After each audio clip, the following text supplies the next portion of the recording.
Welcome to Russian History Retold, Episode 120, The History of the Russian Orthodox Church, Part 1. Well, I hope you enjoyed that opening piece of music. It does come from a church choir in Kiev, and it's called O Theotokos and Virgin Rejoice. Now, telling the history of the Russian Orthodox Church, especially in its early days, is fraught with problems, mostly because of the lack of credible material. When the Mongols invaded in 1240, so much of the written history was lost due to the destruction of so many churches and actually whole cities. What we are left with is the primary chronicle and a history rewritten by church elders who very likely embellished things quite a bit. In this episode, we're going to cover the period from the supposed arrival of the Apostle Andrew in the lands now known as Russia to the time of troubles in the early 17th century. I'm going to be leaving off a little piece about the schism between the old believers, because I think that one actually needs an entire episode unto itself that I'll cover at a future date. Now, I'll be relying on my extensive library of Russian history, but leaning heavily on the work of one Daniel Shubin and his four-part series entitled A History of Russian Christianity. As Shubin puts it, the history of the Russian Orthodox Church is very tightly interwoven with the history of Russia itself. Even today, the Church plays a big role in the day-to-day lives of many Russians and plays an influence in politics as well. An example of this is a recent case of a group called Pussy Riot, a Russian band that protested with an act in Moscow's Cathedral of the Christ the Savior's altar. They were protesting the re-election of Vladimir Putin, who had the backing of the Patriarch of the Church, Kirill I. Two of the members of the band were still serving a 2-year sentence in prison to this day for the crime of hooliganism, which I have to admit is a very Russian crime. Kirill describes Putin and his era as a miracle of God and was highly critical of those who opposed the Russian leader. Now, let's take a trip back to the supposed beginning of the Russian Orthodox Church with the mission of the Apostle Andrew. Andrew was the brother of Peter, the first pope of the Roman Catholic Church. After the crucifixion of Jesus, his disciples began to preach in his name throughout the known world. According to legend, mainly from two sources, Eusebius and Nestor, Andrew came to the lands of Russia through Byzantium. Eusebius said that Andrew preached to the Scythians, which he claimed came from a writer known as Origen, but no one has ever seen this telling of the travels of Andrew in his writings. Over the years, the tale from Eusebius was expanded to have Andrew traveling up through the Ukraine and western Russia, preaching to the peoples who lived there. It is highly unlikely that an Aramaic-speaking Jewish apostle could have made this trip given the barbarian-like people who lived in the region at the time. Nestor recorded the journey of the Apostle Andrew in far greater detail, as he claims that he followed a trade route from Constantinople up to Scandinavia to preach to the Varangians. He did this by crossing the Black Sea, landing at Kherson, and traveling up the Dnieper River to Lake Lagoda near present-day St. Petersburg. On his way, Andrew and his disciples stopped at the foot of some mountains and camped for the night. The next morning, he arose and he told his followers the following, quote, "Do you see these mountains? Know that on these mountains the grace of God will shine. A great city will be built on them, and God will raise many churches upon it." The city that was built there many hundreds of years later was to be known as Kiev. Part of the story, written by Saint Nestor the chronicler around the year 1110, stated that the Slavic people that Andrew came upon bathed themselves in steam saunas. But actually, that form of bathing only developed hundreds of years after Andrew's supposed visit. Also, there is no other chronicle, tale, or other writing to back up Nestor's claims. His work was likely commissioned by the Russian rulers Vesvolod I and Svyatopolk II. They had very important political reasons for why they would want to have the Apostle Andrew visiting their lands. Now, it's generally assumed that the Greeks had given the Russians their religion at the time of Vladimir the Great's conversion to Orthodoxy, following his grandmother Olga's visit to the Hagia Sophia in Constantinople around the year 950. But there was a yearning to separate from the Greek influence, especially years later, when the Byzantine Empire began to fade from power. In the 1500s, a Catholic legate from Rome, Antonius Posavin, tried to convince Ivan IV to unite with the Pope from Rome. The Greeks were already beginning to have discussions, as was pointed out to the Tsar. Ivan replied, quote, "We do not believe in the Greeks, but in Christ. We accepted the Christian faith at the very beginning of Christianity, when Andrew, brother of Peter the Apostle, entered these regions on his journey to Rome. In this manner did we in Moscow accept the Christian faith at the same time as you did in Italy, and from that time to the present we have observed it inviolate." Later, in the 1600s, when Arsenius Sukhanov was sent to Greece by Tsar Alexei to review the differences in Greek versus Russian Orthodox churches, there were discussions on the differences between the two, and the Greeks claimed that they had doctrinal supremacy, as they gave the Russians their religion, to which Sukhanov replied, quote, "In vain do you boast that we accepted from you the baptism. We accepted baptism from Apostle Andrew when he, after the ascension of the Lord, arrived in Byzantium, and from there traveled across the Black Sea to the Dnieper River, and the Dnieper up to Kiev, and then from Kiev even to the great Novgorod. While journeying, he disseminated his teaching regarding the faith of Christ, and some he baptized. Just as you accepted the faith from Apostle Andrew, so did we." As you can see, politically, it is important to the Russian Orthodox Church that Andrew came to their country, which allowed them to eventually break away from the Greeks in 1448, 5 years before the fall of Constantinople. In that year, Metropolitan Jonas was elected by the Council of Russian Bishops to become the Metropolitan of Moscow and all Russia. He was the first Metropolitan to be independent of the Greek Church.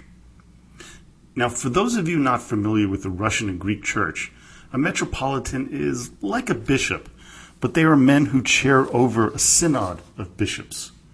Now, for many years, the Metropolitan of Kiev and later Moscow would be the head of the Russian Orthodox Church until the creation of the Patriarchate of Moscow in 1589. The first Russian Patriarch, and this is higher up above the Metropolitan, and by the way, you can have many Metropolitans, but only one Patriarch. Now, the first Russian Patriarch was Job, and there would be a Patriarch ruling over the Church until Peter the Great abolished the position in 1721. But it really ended with the death of Patriarch Adrian in 1700.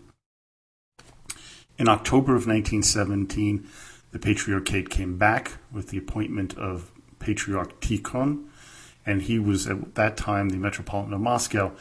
But really, that position became kind of moot with the onset of Soviet rule. The first real conversions to Orthodoxy started around the years 860 to 866. Trade between Kiev and Constantinople exposed the people to the Greek Church. By 862, a Greek Orthodox bishop was installed in Kiev where a church was built. But the hold of the church was kind of tenuous, as after the death of Askolt and Dir by the hands of Oleg in 882, Christianity went underground until 945. His son Igor married Olga, who, upon Igor's death at the hands of the Drevlins, became the regent for her 5-year-old son Sviatoslav. Becoming interested in the faith, she made a trek down to Constantinople to become baptized. As you may or may not remember from episode 1, she was made to wait a long time, but finally was seen and baptized by the Greek Patriarch, with the Emperor of the Byzantine Empire serving as her godfather. After her baptism, Patriarch Theophylactus told her, quote, "Blessed are you among Russian women, because you have loved the light and abandoned the darkness. The sons of Russia will not cease to bless you for generations and generations, and unto the last of your descendants. Over 100 Russians who traveled with her were also baptized that day. The patriarch gave her a cross to bring back to Kiev with the inscription, "Renovate the land of Russia, bringing it to God with the same holy baptism that Olga, the faithful princess, accepted." The cross was placed into a church that Olga had erected when she returned, but it was lost when the Mongols ravaged the city in 1240. Now, even though Olga was the first Russian head of state to convert to Orthodoxy, her son Svyatopolk did not take to the religion, and he allowed pagans to continue to worship their gods, like Perun, the god of thunder. It was her grandson, Vladimir Svyatoslavich, who was to bring the common people of Russia into the Orthodox fold. As I recounted in episode 2, Vladimir supposedly sent out envoys to discover what religion his people were to follow. When they returned from the many lands, they lauded the Greek Orthodox religion, partly because of the incredible edifice known as the Church of St. Sophia or the Hagia Sophia. As the emissaries put it, quote, "We went to the Greeks, and they led us to the place where they served their God. And we did not know if we were in heaven or earth, because on earth it is impossible to view such scenery and such beauty. We are unable to describe it to you, but only know this, that there God resides with people, and that their liturgy transcends the liturgy of all the other countries. We cannot forget such beauty, just as any person, when he has tasted something so sweet, afterward he does not want what is bitter. So we ourselves do not want to go on serving our pagan gods." Now, is this the real story behind the conversion of Vladimir? Unlikely, as there were any number of inconsistencies, especially the discussion that they had of the differences and split between the Catholic and Greek Orthodox Church, which did not happen until 1054, some 66 years after Vladimir's conversion. According to the historian Golubinsky, it is likely that Vladimir just accepted Christianity because of both his grandmother's influence and the Christians already living in the city. Another big reason, though, was to gain a powerful ally in the Byzantine Empire. So he married the sister of Emperor Basil II, Anna. Whatever the reason for his conversion, he had his people convert, and this was the beginning of the Russian Orthodox Church's hold on the people of Russia. Over the coming years, the ruler in Kiev sent out representatives of the church to communities like the town of Rostov. It was not easy to convert the people, as they still believed in their pagan gods and were quite resistant to accepting Christianity. Many a priest was driven away, and some lost their lives trying to preach to the barbarians. And this is where many of the early saints come from. In Rostov, a number of priests and preachers were either expelled or killed in protest of their mission of conversion. Another major problem with the early church was the appointment of Greek metropolitans of truly questionable quality. When you think about it, why would anyone want to go up north to a less than civilized community when you could reside in the greatest city in the world, Constantinople, go to one of the most beautiful churches in the world, the Hagia Sophia? Out of the first 24 metropolitans before the Mongol invasion of 1240, only 2 were Russians, Ilarion from 1051 to 1055, and Clement from 1147 to 1154. Ilarion was installed by Grand Prince Yaroslav and Clement by Grand Prince Yasoslav, both very powerful figures in early Russia. Now, what's interesting is the appointment of Greek metropolitans was actually against canonical law. According to Greek Orthodox rules, the men should have been local and not foreign. It is likely that the Russians really didn't know about this rule, otherwise they would have very, very likely chosen their own people. Now, monasteries began to crop up around Russia during the Kievan time. Usually, they were the work of one individual who had believed that they had a calling from God. The life in the early monasteries was a harsh one, but that is what they wanted. As Daniel Shubin puts it in his book, A History of Russian Christianity, Part 1, quote, living for God became the mortification of the flesh by means of fasting and physical deprivation, and the perfection of the spirit through mental and oral prayer. As a custom, those men who became tonsured as a monk or women who took the veil to become a nun changed their name as they left the known world behind them. The names were chosen from the list of saints or other holy people. The more popular the saint, the more people who name themselves after them. As important as the Greeks were to Russian Orthodoxy, the Bulgarians proved to be equally crucial in developing a Russian style of Christianity. The Bulgarians were often the priests who baptized communities in Russia, as they oftentimes spoke the local Slavonic language as well as Greek. Vladimir the Great favored the Bulgarians as he was quite suspicious of the Greeks and their influence. Unfortunately for the Bulgarians, they were conquered by the Byzantines in 1014, and thereafter their influence waned. The churches began to grow and gather large chunks of land and wealth over the years. They would eventually become the second wealthiest institution next to the state. A very sad side effect, though, was all this wealth and power came corruption and an arrogance that put off many Russian people. A very tight relationship between the church and state ensued. The state provided financial support while the church provided moral and ethical support. This grew over the years until the time of Peter the Great. In 1223, though, the world would change Russia forever. The Mongol horde, led by Genghis Khan, entered their lands and destroyed an old enemy of Russia, the Polvitsi. They traveled northwest and crushed everyone in their path. Then, only 50 miles away from Kiev, they stopped and turned around. The Russian princes believed that they had the backing of God and that their armies scared the Mongols into retreating. Nothing could have been further from the truth. In 1236, more than 300,000 Mongols returned, led by Batu Khan, the grandson of Genghis Khan. They crushed the Bulgars and began to destroy every city in their wake. Ryazan, Kolmena, Rostov, Suzdal, and Moscow fell to the Mongols.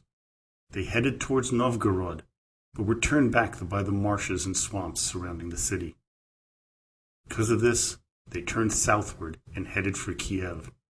On December 6, 1240, the city surrendered and was utterly destroyed. Everyone the Mongols could find was slaughtered, including priests and nuns. The churches and the monasteries of the city were leveled and burned to the ground. The wealth of the Orthodox Church was plundered and sent back to the capital of the horde, Sarai. Kiev was no longer a viable place for people to live, and it would not rise again until 300 years had passed, when it came under the protection of Lithuania and Poland. Its reign as the center of Russian Orthodoxy was over. While the Mongols had devastated the land, they knew that killing everyone was going to be bad for business.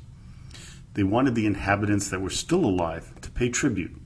They also were very tolerant of local religious beliefs, but the Khan had the final say in all appointments of prelates, and especially the metropolitan of the church.